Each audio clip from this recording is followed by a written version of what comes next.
We are believers in using 360s to help assess leadership development over time.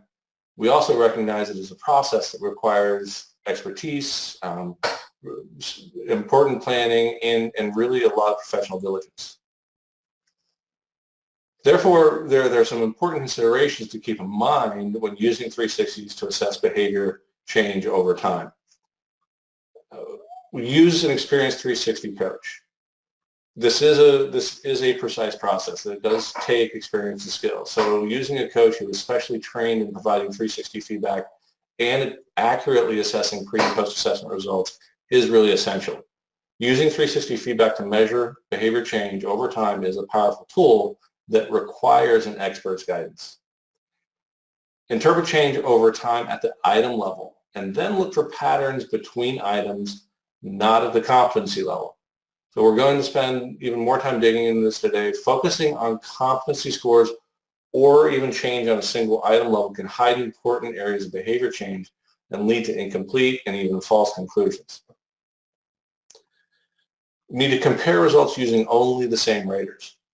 In time 1 and time 2, different raters have different points of view and experiences with the leader. If you try to compare data from different raters, for example, if a leader has a new manager or different team members, comparable ratings in time 1 to time 2 will have significant intergroup rater error. Use a 360 feedback report that is specifically designed to be used for pre and post measure. Use a report that tracks who the raters are and identifies the raters who participated in both the time 1 and the time 2 assessment. And make sure that this assessment in the report still protect the rater's anonymity. So think about what makes a good coach. Coaches must be people who gain the trust of the leader and have the capability to engage individual leaders and be seen as credible.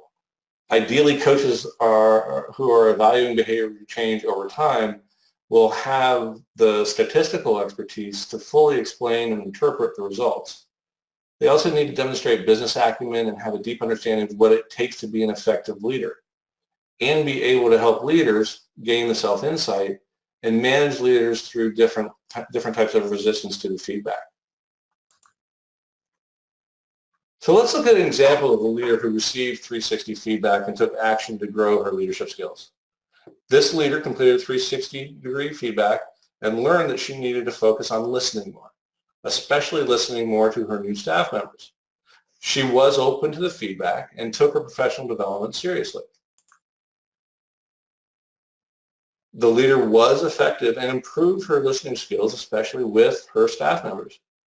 However, when she completed the 360 at time 2, her rating on the communication competency, which includes listening, barely changed. In fact, you can see from the numbers from time 1, time 2 at the communication competency, they actually went down a little bit. But when you dig deeper and examine the data at the item level, the item of listens to others attentively, you can see that her ratings went up a little bit.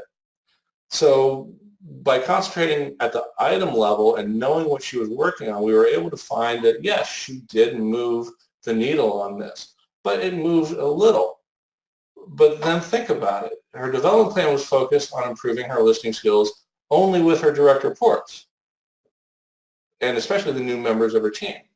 And keep in mind that this overall item rating of listening to others attentively includes ratings from her manager and her peers, as well as her direct reports.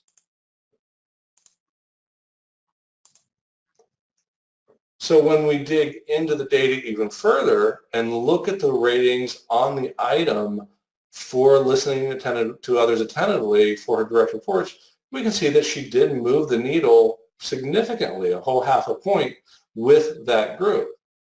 But because it's averaged with the other raters, peers and boss, when we look at the overall score, we can see that that effect actually gets muted, and the data really aren't at the overall score telling the whole story. So we have to really dig deeper.